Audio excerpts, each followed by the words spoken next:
qu'est-ce que le REM pod? C'est un autre appareil qui est fréquemment utilisé également dans les enquêtes paranormales. Il existe plusieurs modèles de REM pod, celui à lampe unique ou celui à lampe multiple. Pour ma part, je me suis munie du moins cher, mais pas pour autant le moins efficace, celui à lampe unique. Vous l'avez déjà entreaperçu dans la vidéo précédente, je vous le remontre. J'en possède deux. C'est donc ce petit boîtier qui est muni d'une antenne. Hop! Ces deux boîtiers vont réagir exactement de la même manière que le K2 aux variations électromagnétiques. Petite différence tout de même, c'est que ce boîtier, alors j'en repose un pour vous montrer, ce boîtier va vraiment concentrer son activité autour de l'antenne. C'est-à-dire qu'au moment où nous allons l'allumer, la diode va montrer qu'elle fonctionne toujours bien, elle va émettre un son assez strident, vous allez l'entendre quand je vais le mettre en route et ça permet ainsi de vérifier que son REM pod fonctionne toujours. Il va en même temps calibrer la zone dans laquelle il va se déclencher. Celle-ci sera plus ou moins grande en fonction de la position. Je m'explique, c'est-à-dire que si vous mettez le REM pod à 30 cm de tout objet, eh bien, il va avoir un diamètre de variation d'ondes électromagnétiques de 30 cm. Si vous le mettez à 10 cm d'un rebord de fenêtre par exemple, eh bien la variation électromagnétique ne sera mesurée que dans les 10 cm qui entourent le REM pod. Ce boîtier a un autre avantage, celui d'être quelque part une alarme discrète. En effet, lorsque je pars seule dans un urbex, eh bien j'aime poser ce genre de boîtier dans les entrées, les côtés accessibles de la zone que je vais explorer, simplement pour me prévenir de l'arrivée d'autres personnes éventuellement. Nous allons donc le mettre en route. Attention les oreilles, c'est parti. Vous venez de l'entendre, ce son est excessivement strident. C'est donc très difficile de ne pas l'entendre, même lorsque vous êtes à l'autre bout d'une maison, aussi grande soit-elle, et quand vous êtes dans les étages. Vous entendez parfaitement ce déclenchement. Là, je vous assure que juste à côté de l'oreille, c'est une véritable horreur. Vous le constatez donc, c'est bien au moment où il y a des objets qui passent dans le champ émis par l'antenne que se déclenche le REM pod. Donc, c'est-à-dire qu'il ne va pas mesurer les fluctuations des énergies, mais bien le passage, la détection d'un objet, d'une énergie, de quelque chose dans le champ qui entoure vraiment cette antenne. Donc il faut vraiment ici, là il ne va pas bouger, il n'y a rien qui va se passer jusqu'au moment où on va, vous allez voir, se rapprocher. Là je suis plus ou moins à 30 cm, je me rapproche, je suis à 20, ça dépend comment il a été calibré, évidemment il était près de moi. Vous voyez, il faut déjà... Je suis arrivée à 10 cm du REM pod avant qu'il ne se déclenche. Vous venez de constater comme moi comment fonctionne le REM pod de manière générale. Nous allons maintenant vous démontrer comment cet appareil peut se mettre en route tout seul. Premièrement, je vous rappelle, je suis toujours en Bluetooth avec ici mon DJI. Est-ce que en me rapprochant de mon téléphone qui est en train de filmer, cela fonctionne ? Eh bien non, absolument pas. La fréquence émise par mon téléphone ne va pas modifier, ne va pas faire déclencher le REM pod. C'est bien l'intrusion d'un objet à l'intérieur du champ. Et ici, vous l'avez vu, il est assez court. Le REM pod, comme il fonctionne par détection d'intrusion dans sa zone de circonférence, dans sa zone d'émission, eh bien ce REM pod n'a jusqu'à présent jamais détecté autre chose que des passages accidentels lorsque l'on passe à côté, lorsque l'on se penche pour prendre un instrument. Ce REM pod, eh bien tout simplement en enquête paranormale depuis que j'en ai, n'a tout simplement jamais déclenché pour des raisons qui ne sont pas explicables. Comment faire déclencher un REM pod de loin? Est-ce possible de faire des fakes sans les approcher? Oui, bien entendu, comme tous ces appareils électroniques, ils ont leurs faiblesses. Il y a bien entendu une façon tout à fait discrète de faire fonctionner le REM pod et c'est notre ami le talkie-walkie qui s'en charge comme à chaque fois. Alors pour ce faire, je viens d'installer une petite table. Vous le verrez grâce à la deuxième caméra qui est en train de filmer en plan large. Et nous allons procéder de la même manière. J'allume le pod qui va venir ici se calibrer. Voilà, le REM pod est allumé. Voyez qu'il faut vraiment être dans les 10 cm approximativement pour que celui-ci se déclenche. Donc on peut vraiment dire qu'il faut, pour avoir des réponses, eh bien, si l'on veut avoir une communication spirit, demander à l'esprit, à l'énergie, à l'invisible de venir se rapprocher très fortement de l'antenne. Généralement, on leur demande même de la toucher et puis de la lâcher pour avoir des communications. Ça, bien entendu, c'est très spécifique au REM pod à une seule lumière. Nous parlerons des REM pod à plusieurs lumières après.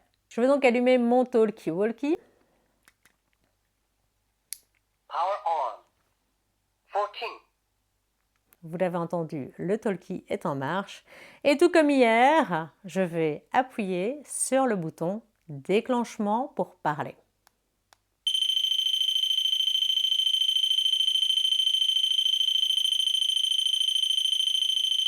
Je suis très loin, donc un champ visuel large, vous allez pouvoir voir que je suis à facile 1 demi-mètre.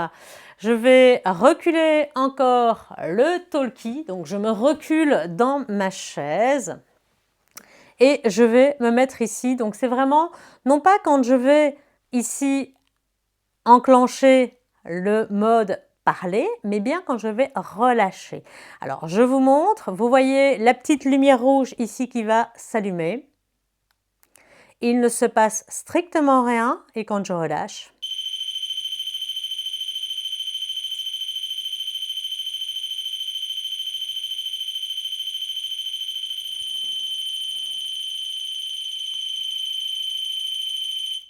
nous n'allons pas continuer ce petit jeu très longtemps parce que très honnêtement, mes oreilles sont relativement sensibles. J'imagine que les vôtres le sont tout autant. Nous allons donc parler ici des REM pod différents.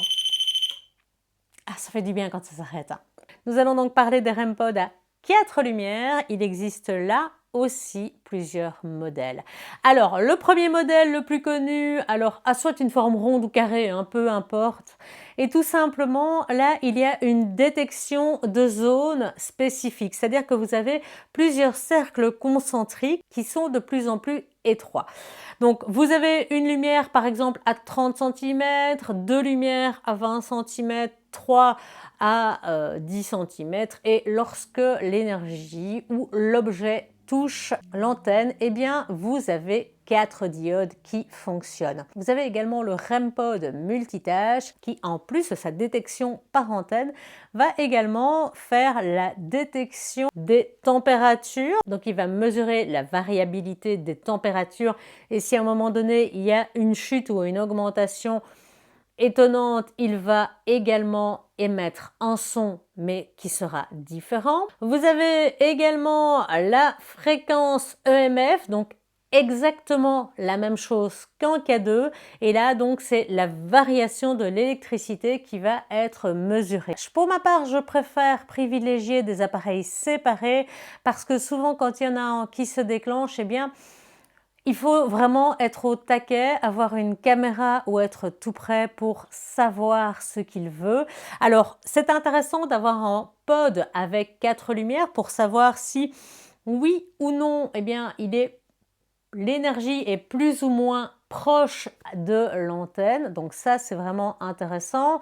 Est-ce que pour autant, ça amène en plus, vu la différence de prix, on est dans 30-40 € ici pour le pod unique, on est dans les 90-90, c'est selon pour les pods à diodes multiples. Et là, est-ce que ça en vaut le coup? Moi personnellement, je vous dirais que je préfère acheter 3 pods et les mettre à des espaces différents, à des endroits différents et éventuellement faire de multiples essais. Alors on a vu dernièrement Jordan Perigo qui faisait une détection, je crois qu'il y avait une centaine de pods, hein, mais vraiment dans ce format-ci. Donc c'est un format qui est de plus en plus fréquent, on le voyait très très peu au départ et on constate vraiment que ce REM pod commence à avoir de plus en plus de succès à travers les différentes chaînes. JRM Paranormal l'a fait également lorsqu'il a invité le grand JD,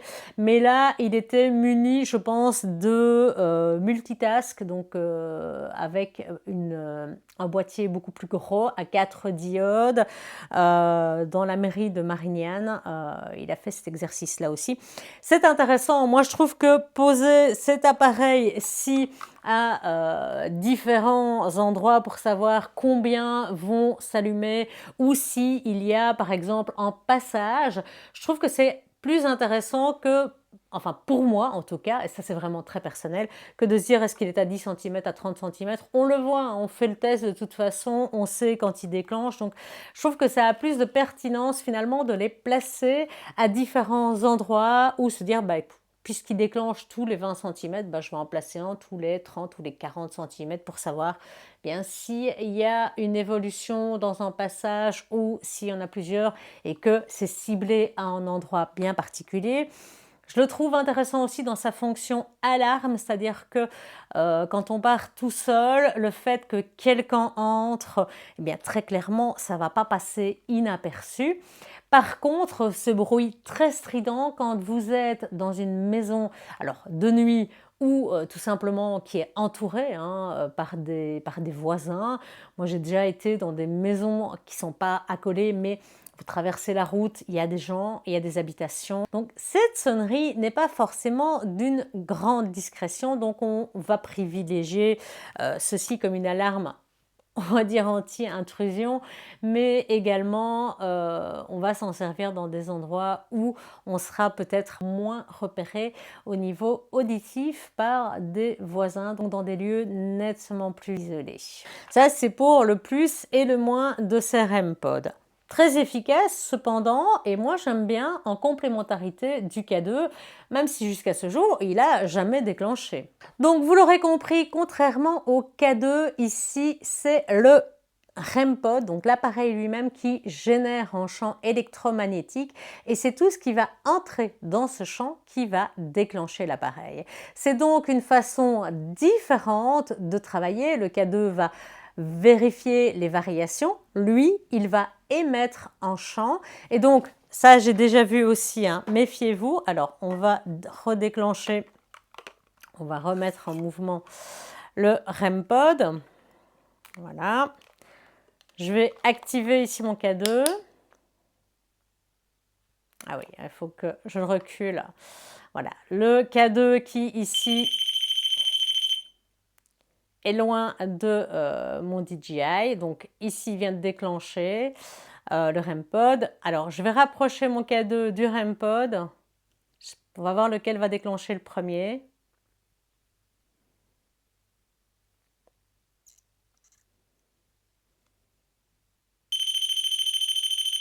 Eh bien, elles ont déclenché de manière simultanée. Vous voyez, donc ici, le REM pod.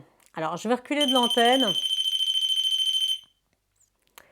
Vous l'aurez vu, le K2 déclenche quand le REM pod se met en route puisqu'il émet une fréquence. Alors ici, je suis entre mon téléphone qui tourne. Ça, je vous l'ai dit aussi, quand vous voyez en live, salut les amis! Mon K2, on le répète, je l'ai déjà dit, C'était pas le but, hein, on va pas reparler du K2 aujourd'hui, mais donc il y a bien une interaction entre les deux appareils. Donc quand vous voyez en intervention, quand vous voyez en investigation quelqu'un qui met son pod fort proche de son K2, voire qui le met juste à côté des autres, que ceci va déclencher le K2.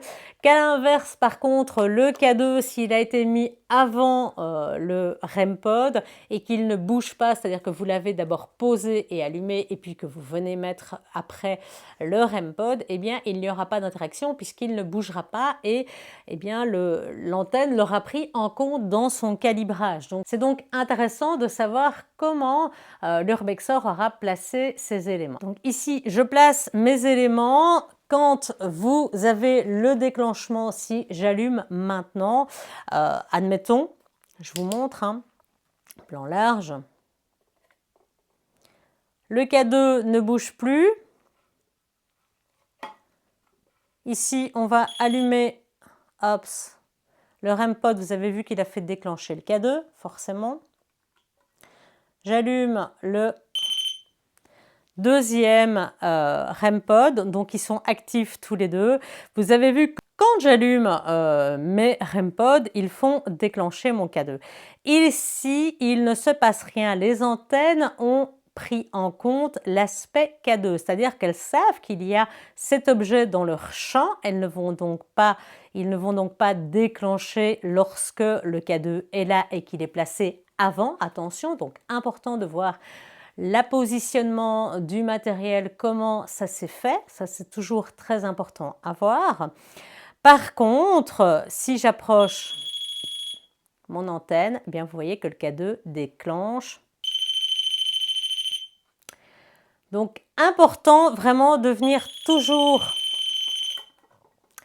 valider le positionnement des appareils. Comment ça s'est fait, c'est important à savoir, surtout quand vous êtes en live, hein, parce qu'en live, vous avez l'occasion de voir comment l'urbexor va venir placer ses appareils, dans quel ordre, et l'ordre a vraiment une importance sur la manière dont les choses vont se dérouler.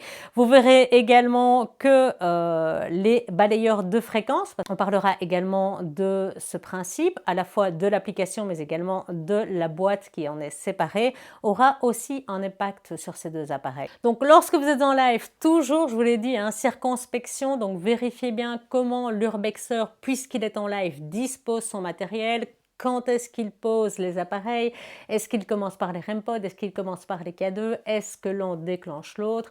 Après, ça, c'est vraiment à vous d'être attentif à la manière dont ça se passe. Nous parlerons également des différents appareils du type Ghost Tube, Ghost Vox, Ghost Spirit, donc les balayages de fréquences, les mots qui sont donnés. À la fois, on parlera des applications téléphone qui sont vraiment très utilisé par les urbexeurs en live et sur TikTok. C'est vrai que c'est pratique, vous prenez votre téléphone, moi-même j'utilise, en plus ça filme, alors ça ne retransmet pas, mais si vous avez plusieurs téléphones comme moi, eh bien vous filmez, moi c'est ce que je fais, hein. Ce téléphone-ci généralement a une Ghost Tube qui filme et qui va donner donc des mots. Et l'autre appareil qui est là-bas, lui, eh bien, il ne dit rien, il filme en 4K tout simplement, en mode avion. Lorsque vous filmez en Ghost Tube pour avoir des mots, vous êtes en mode avion. Par contre, attention, sachez tout de suite que lorsque vous voyez en live le soi-disant balayage de fréquences, impossible de se mettre en mode avion, vous devez absolument être en 4G pour ce balayage. Donc déjà, vous avez un premier indice sur ce dont je parlerai lorsque nous parlerons eh bien, de ces appareillages spécifiques.